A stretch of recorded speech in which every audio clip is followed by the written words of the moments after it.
안녕하십니까. 매일 아침 조간신문의 주요 기사를 딱딱 풀어서 해석해드리는 조간딱풀 12월 20일 수요일에 인사드립니다.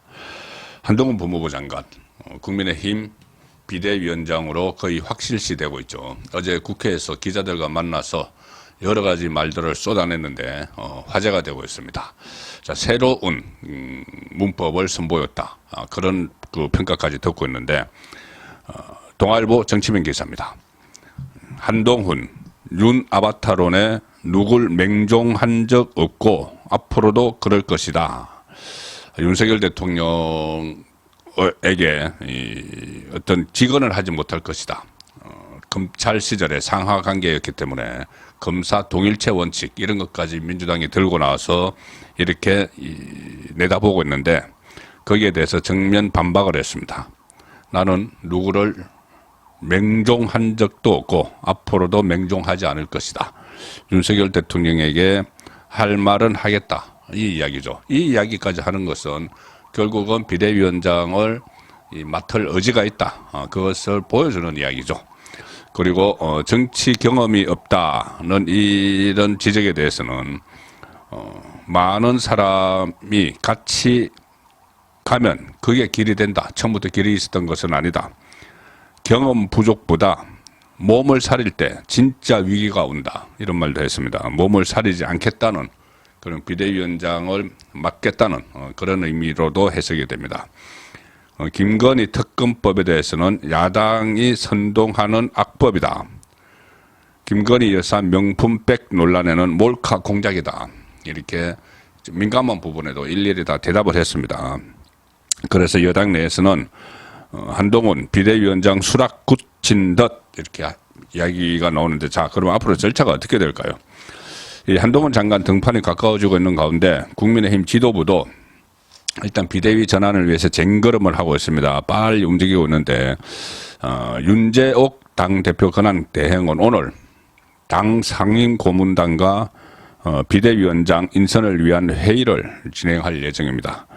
이 상임 고문이 31명인데 31명 전원에게 연락을 하고 또 당의 직능 조직을 통해서도 의견을 다 묻겠다 이렇게 윤재옥 권한 대행이 이야기를 하고 있습니다. 그리고 윤재옥 권한 대행은 전당대회에 준하는 수준의 의견 수렴 과정을 거치겠다 이렇게도 밝혔는데 또 당 내부에서는 이 한동훈 비대위원장 체제에 대해서 여론조사도 진행을 하고 있다 이렇게 지금 전해지고 있습니다. 이렇게까지 돌다리를 뭐 건너듯 하는 것은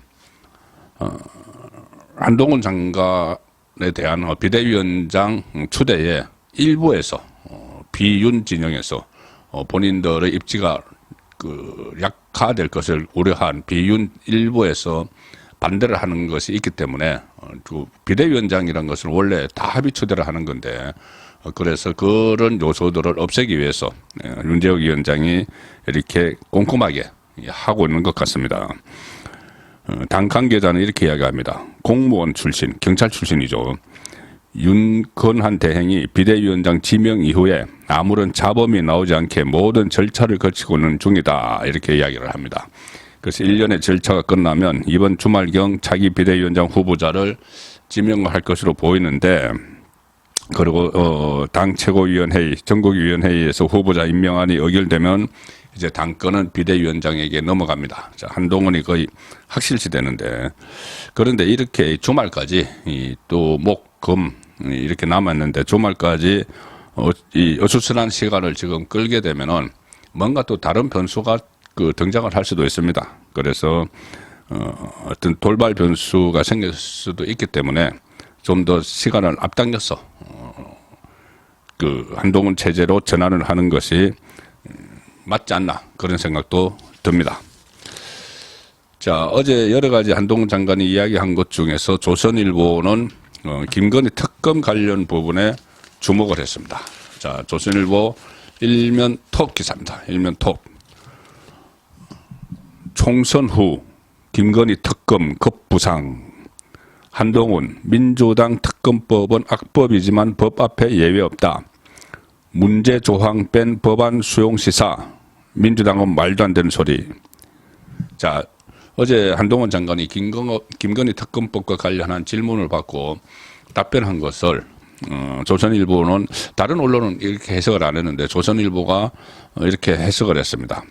지금 총선용으로 김건희 특검을 실시하려고 민주당이 노리고 있죠. 28일 날 이 특검법안을 통과시켜서 총선 스케줄에 맞춰서 일방적으로 민주당에게 유리하게 김건희 그 여사 망신 주기, 이 모욕 주기로 털을 짠 그 특검을 실시한다는 게 민주당의 전략으로 다들 알고 있는데, 어제 한동훈 장관이 이와 관련한 언급을 한 것을 조선일보는 총선 말고 총선 전에 하면은 이 선거에 영향을 미치니까 총선 후로 돌리는 방안을 제시를 했다, 이렇게 지금 해석을 하고 있습니다.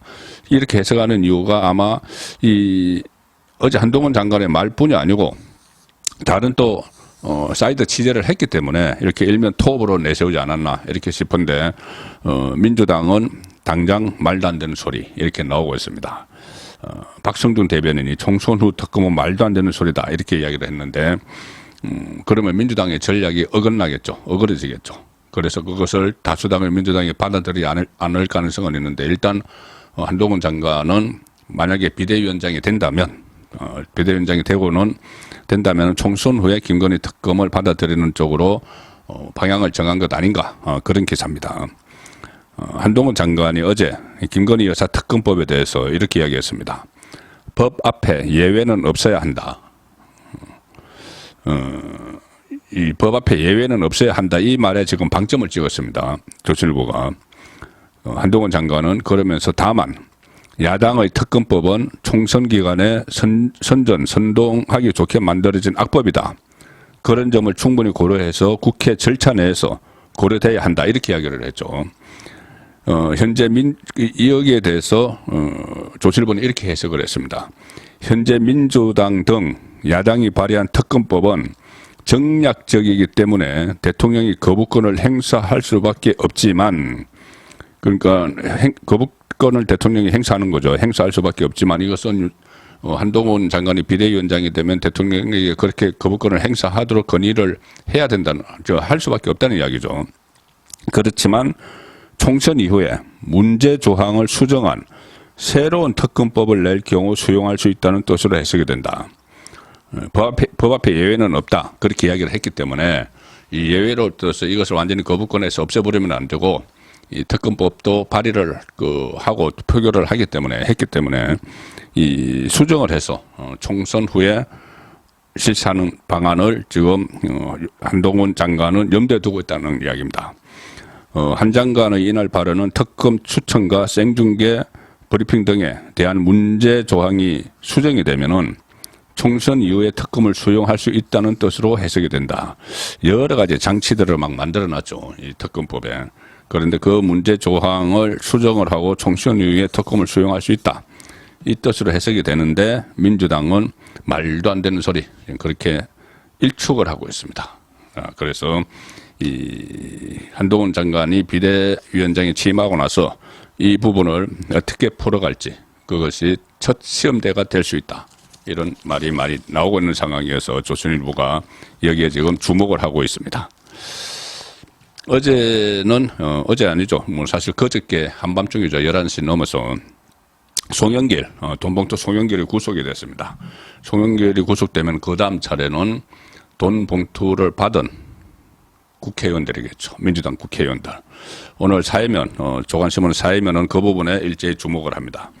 조선일보와 중앙일보 사회면입니다. 조선일보는 송영길 리스트, 정조준, 돈 받은 사람들 송영길 리스트, 임종성, 허종식 먼저 조사. 중앙일보는 송영길 구속, 침묵에 쌓인 야당, 돈봉투 20명도 떨고 있다. 곧 출산되겠죠. 특히 이재명 영장 기각한 판사라서 반발하기도 난감하다. 민주당 처지죠. 유창훈. 그리고 돈봉투 본격 수사할 때는 도덕성 겹 악재. 그래서 총선에 불리하게 작용을 하겠죠. 당 지도부가 쇄신 전략 짜야 된다, 이 위기감도 몰리고 있고, 86세대 퇴진 압박 거쳐질 가능성. 송영길이 86세대의 한 사람이죠. 자, 송영길의 구속으로 최대 20명에 달하는 돈봉투 수수 의원에 대한 검찰 조사도 본격화될 전망이고, 현역 의원이 참고인 또는 피의자 신분으로 줄소환이 될 경우에 총선을 앞두고 민주당의 도덕성 논란이 커지고 있는데, 저희 지난번에 2명을 조사를 했죠. 압수수색을 했었습니다. 법조계에 따르면 검찰은 이른바 이정건 녹취록에 실명이 언급된 이성만, 김남국, 김성남, 윤재갑, 이용빈, 임종성, 허종식 이 7명에 대한 조사부터 서두른다는 계획으로 있습니다. 이 사람들은 모두 돈봉투 수령 의혹에 대해서 사실 무근이다, 명예훼손이다, 막 이렇게 반발을 했죠. 그런데 실제로 언론사를 상대로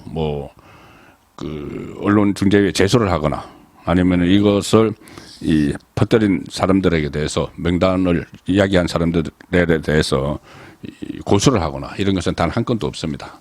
본인들이 돈 받은 것은 본인들이 다 알겠죠. 이정건 씨, 지금 구속되는 전 사무부총장 민주당은 지난 10월 윤관석 의원 재판에 정인으로 그때 출석을 해서 윤관석 의원에게 돈봉투를 받은 정황이 있는 의원들에 대해서 다 증언을 한 바 있습니다. 이성만, 허종식, 임종성, 김남국, 윤재갑, 김성남, 이런 이름들이 그때 다 나왔습니다. 이용빈, 이런 의원들도 돈봉투와 관련된 이름들이 재판에서도 다 나왔고, 지금 거의 19명 정도는 완전히 특정이 돼 있죠. 그래서 그 사람들이 줄소환되면은 송영길 리스트가 만천하에 공개가 돼서 민주당이 선거에 큰 악재를 맞는 그런 상황으로 가고 있습니다. 지금 화제가 되고 있는 것 중에 하나는 송영길을 구속시킨 인물이, 구속영장을 발부한 인물이 바로 유창훈이죠. 유창훈 영장판사. 자, 그래서 그때 이재명을 기각했을 때는 개딸을 비롯해서 이제 민주당의 극성 지지층이 유창훈을 막 띄웠는데, 어제는 송영길을 영장 발부를 했다고 또 유창훈을 맹비난을 하고 있습니다. 자, 동아일보 사면 기사입니다. 야 지지자들, 이재명 영장 기각되는 나라 고했다.